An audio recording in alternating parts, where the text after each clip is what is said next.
Hello everyone. Welcome to my channel. Please subscribe and keep watching more details. Savannah Chrisley breaks silence as parents face potential jail time. Savannah Chrisley breaks her silence about her parents' tax fraud conviction. Keep reading to see her response to the shocking outcome for the Chrisley Knows Best stars. Todd and Julie Chrisley face up to 30 years in prison. Chrisley Knows Best stars Todd and Julie Chrisley have been in the courtroom for the last 3 weeks on fraud charges.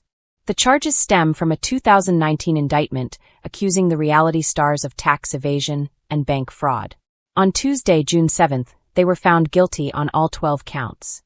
Their sentences will be handed down in October. In the meantime, they are on under house arrest. They can't leave their mega mansion except for work, church, or for medical care. What, if anything, has the couple's children said about the verdict? Savannah Chrisley breaks her silence on verdict. Todd Chrisley's formerly estranged daughter from a previous relationship, Lindsay, was the first to break her silence. She posted on social media that she was saddened by the verdict and asked followers to pray for her family. Todd's son, Kyle, is from the same previous relationship. He has yet to share any comments about the trial. Additionally, Julie and Todd Chrisley have 3 children together, Savannah, Chase, and Grayson. Of the 3, Savannah Chrisley is the first to break her silence about the verdict. She took to her Instagram stories a day after the conviction to share a cryptic quote. In part, it said, "I live off the truth. I don't live off an opinion. I know what God says about me, and I'm not trading that for what anyone else has to say," the quote continued. Since she posted it on her IG stories, followers can't make public comments. However, her followers left supportive messages on other posts both during the trial and after the verdict. But not quite everyone had something nice to say. Previously defended parents' innocence. Savannah Chrisley was among her parents' staunchest supporters. So, when trolls left comments questioning Todd and Julie's innocence, Savannah was the first to clap back. On one recent post, Savannah shared a photo with her mom Julie to promote the latest Chrisley box promotion. One follower left a comment saying they wouldn't be ordering anything from the family. The comment came before the guilty verdict. They wrote, "I know innocent until proven guilty, but the court documents are disgusting." Savannah Chrisley quickly put the follower in their place. "Don't order then," she wrote. "You have no idea what you're talking about. Our government is corrupt," the Sassy by Savannah founder said. Savannah Chrisley sat in the quiet of her Nashville home, her phone face down on the kitchen counter as notifications buzzed endlessly beneath her fingertips. The world had been waiting for a statement, a reaction, a breakdown, something. Ever since rumors began swirling again that Todd and Julie Chrisley could be headed back to court to face potential jail time. But Savannah had been silent. Purposefully silent. Until now. She took a slow breath, the kind meant to steady a storm. The espresso she'd made hours earlier had gone cold, untouched, forgotten as the weight in her chest grew heavier by the minute. Grayson had tried to distract her earlier with a goofy dance in the living room. Chloe had asked for help with homework, and Nanny Faye had left 3 voicemails, each progressively more dramatic than the last. But no one understood the internal war Savannah battled. The brutal mixture of anger, fear, and the unshakable urge to protect her family, even when public opinion was ready to crucify them. Her hands hovered over her phone again. She felt the familiar tightness in her stomach, the Chrisley curse, she jokingly called it. The way every crisis seemed to hit harder, louder, and more publicly for them. But today she wasn't hiding. Today she was speaking. Savannah opened the camera on her phone, forcing her expression to soften. But the red-rimmed eyes told the truth anyway. "Hey guys," she began, her voice already quivering. "A lot of you have been asking where I stand, and I guess it's time I tell you." She paused. Not for dramatic effect, but because her throat burned with unsaid words. "Look, it's been rough. Really rough. And yes, my parents are facing potential jail time. Again. And I'm scared. I'm angry. I'm frustrated. But I'm also tired of the lies being told about them." That last line came out sharp, sharper than she intended, but she didn't back down. Not now. She set the phone down and paced the kitchen, recording herself as she moved. "You guys see headlines, you see memes, you see people laughing like this is entertainment. But this is my family. My parents. The people who raised me. The people who taught me right from wrong."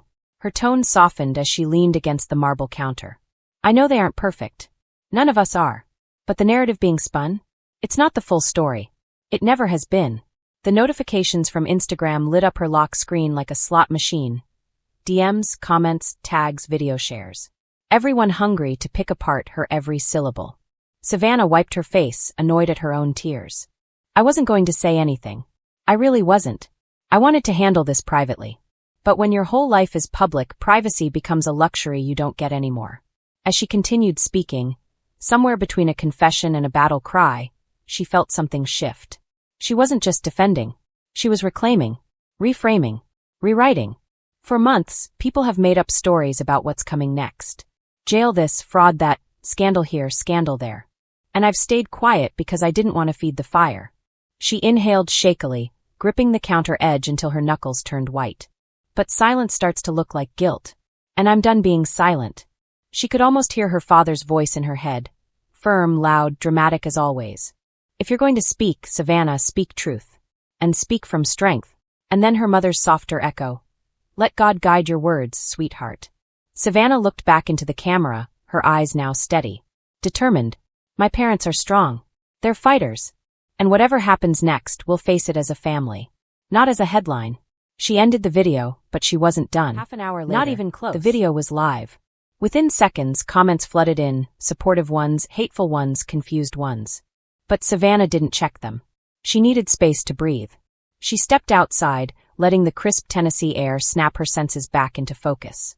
Clouds rolled lazily across the sky, the muted sunlight casting a calm glow across the yard. Grayson came outside, his hands shoved into his hoodie pockets. You okay? He asked, trying to sound casual but failing miserably. Not really, Savannah admitted. She didn't have the energy to sugarcoat things today. He nodded, leaning against the porch railing. They'll get through it, he said quietly. They always do. His faith in their parents was unwavering in a way that made Savannah's chest ache. I just don't want us to go through all this again. The lawyers, the interviews, the courtrooms, the cameras. The chaos, he finished. Exactly. For a moment they just stood there, the cold breeze tugging at Savannah's hair. The world kept spinning. Birds kept chirping. Cars drove by. Life didn't pause for anyone, not even the Chrisleys. Then her phone buzzed in her hand. Nanny Faye. Again. Savannah sighed and answered. Yes, Nanny? Oh, honey, I saw the video, Nanny Faye said, sounding half proud, half emotional. You looked beautiful, even though you were crying like a raccoon. Savannah laughed for the first time all day. Thanks, Nanny. I think. Well, I'm calling to tell you something important, Nanny said firmly. You did the right thing. People need to hear your voice. And your mama and daddy? They're proud of you. Even from miles away, the reassurance wrapped around Savannah like a warm blanket. Whatever happens, Nanny continued, we're going to get through it together. This family has survived worse. Savannah felt her shoulders loosen. Her heartbeat lighten. The storm inside her eased just a little. Thanks, Nanny, she whispered. After they hung up, Savannah looked at the house. The home she'd fought to build, to stabilize, to anchor in the chaos. The home where she'd learned to be strong, even when she didn't want to be. Her phone buzzed again with messages and mentions, but this time, she didn't dread it. This time, she felt ready. Because breaking her silence wasn't just a statement. It was the beginning of a fight. And Savannah Chrisley was done being quiet.